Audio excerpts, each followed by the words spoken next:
Welcome everyone. In this video we're going to take a look at some unique ways to mount your targets to cinder blocks.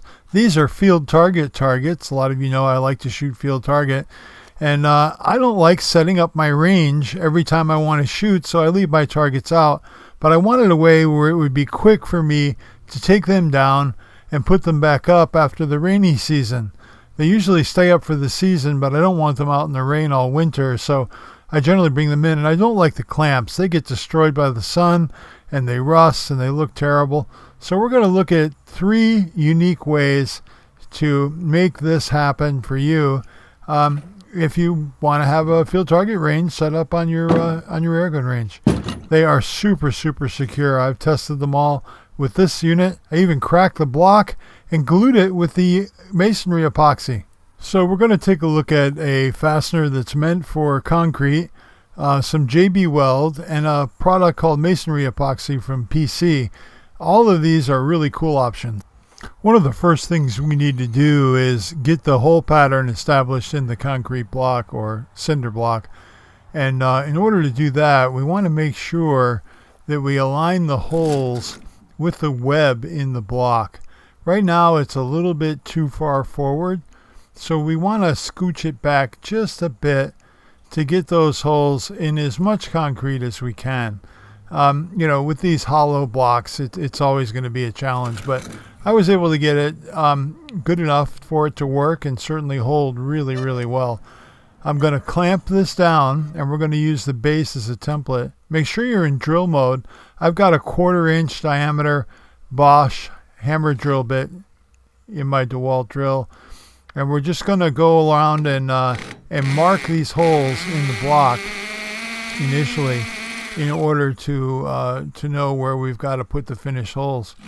And once we get all 4 of these in position, and you want to make sure that this bracket is not moving around on you while you're laying the holes in, otherwise you're going to have to oversize the holes considerably to get it to fit. And I did have to do that on some of these. I just wasn't able to keep the drill stable. It's a hammer drill. It wants to bounce around all over the place. But anyway, we're going to drill these holes to depth now. And one of the things that you can do is use your brush. If you use your brush before you pull the drill bit out, you can evacuate a lot of the dust out of the bore and make things nice for your gluing operation or your fastener insertion, whichever way you go. But anyway, this block has got the overhang on it, and it's not ideal, but I had them and they're already on the range, so they're getting used. My desire to use wing nuts on this job was easy for these action armor targets because they're flat on the base. But on these other field targets, they've got this angle that would prevent you from using a wing nut because you wouldn't be able to clear the wing nut itself. So what I did was I cut those corners out. You can see it on this one that's already modified and painted. And this Paul Porch self-resetting target also has been modified to allow the use of the wing nuts. Next up, we want to prep the studs. And first thing I'm going to make a stud with is a piece of stainless steel all thread. Cut that down, get that ready. I don't really care. The end that's cut off with the bolt cutter is going in the concrete, so it doesn't have to have the thread dressed or anything. It's actually going to get a little bit of grinding work on it to prep it. And this is just an old stainless steel socket head cap screw that I'm cutting the shank off of to keep the threaded portion. And now I'm going to take this Dremel tool and I'm going to cut some vertical slots. So the all thread already has the thread itself, but I also wanted some features to prevent the fastener from turning in the epoxy as well. It's got ones to keep it from pulling out. The threads will do a great job of that. But I also wanted some features on the bolt to keep it from turning as well.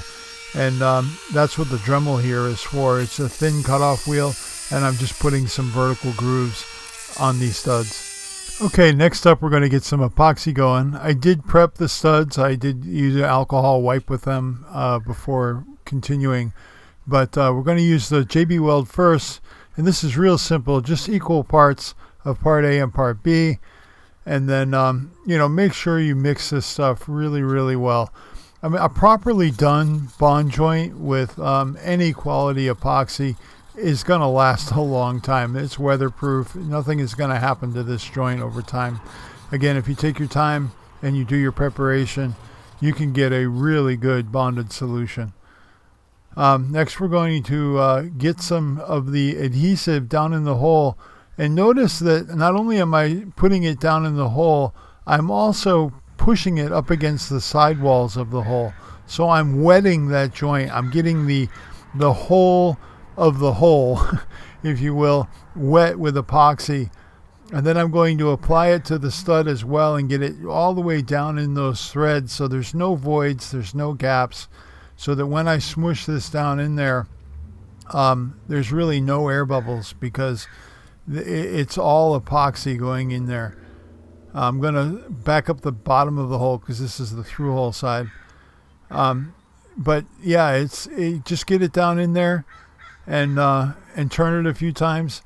Now I'm going to put the washer on and the nut only because I want to push down on this to make sure that it's registered correctly and straight up and down. Next up, we're going to use the PC Products Masonry Epoxy. And this is a very similar product, but it has a very different cure time. This has a 15-minute working time and a 4-hour cure, whereas the JB Weld is like a 24-hour cure and probably at least 30-40 minutes of working time. But you want to mix this stuff up really well. The other thing you want to do is make sure you're using this stuff when it's warm out, because this product, the PC Products Masonry Epoxy, is really viscous and it gets worse as it gets colder. So I wouldn't want to use this stuff for a small project like this if it was really cold, because it would be challenging to get that product down in the hole successfully and get that hole wetted. Do make sure that you take your time here and you do get that, use your tool to get that hole good and wet with epoxy and really work it in there. It's going to help that bond tremendously. And then we're going to put it right on the stud again. And I do make the same mistake again. I go to put this threaded insert in with the washer and the nut on already, and you don't want to do that. So I've got to edit that part out and remove the wing nut and the washer again. But anyway, just get it down in there and then give it a couple of turns to make sure it's kind of smooshed in there good. Get it the height you want. And then I'm going to take and wipe off any excess that is above the hole with my application stick.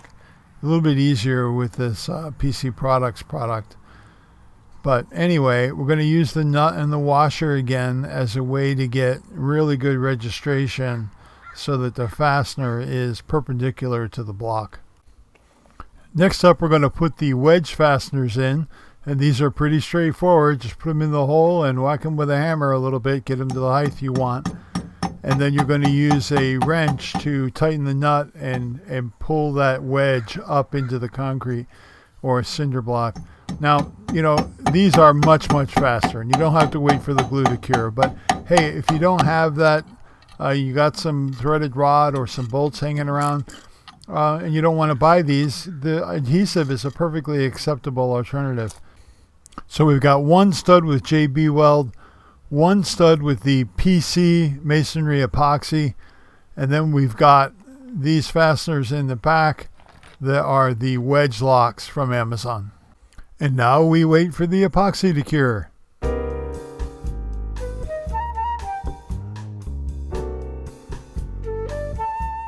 These are a wedge fastener, and typically you wouldn't use these with cinder blocks. But for this application, we're not really using their full strength, so it's not like we're trying to keep a porch awning or something from blowing away in a Category 5 hurricane. We're just trying to keep this target from falling off the block.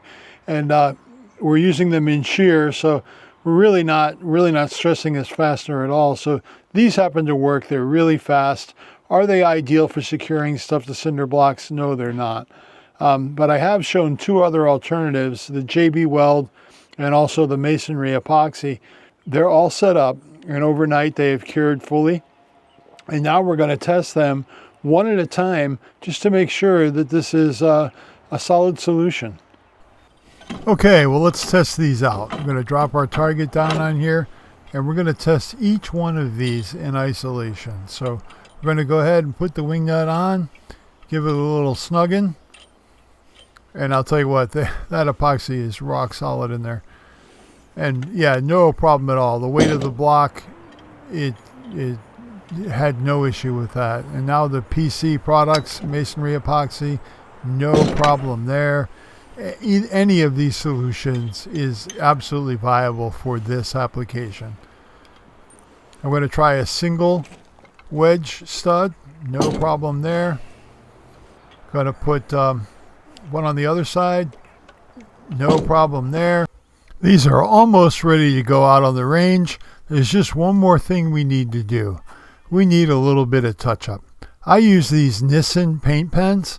I absolutely love them. You don't have all of the spray and the waste and the overspray of using cheap spray cans.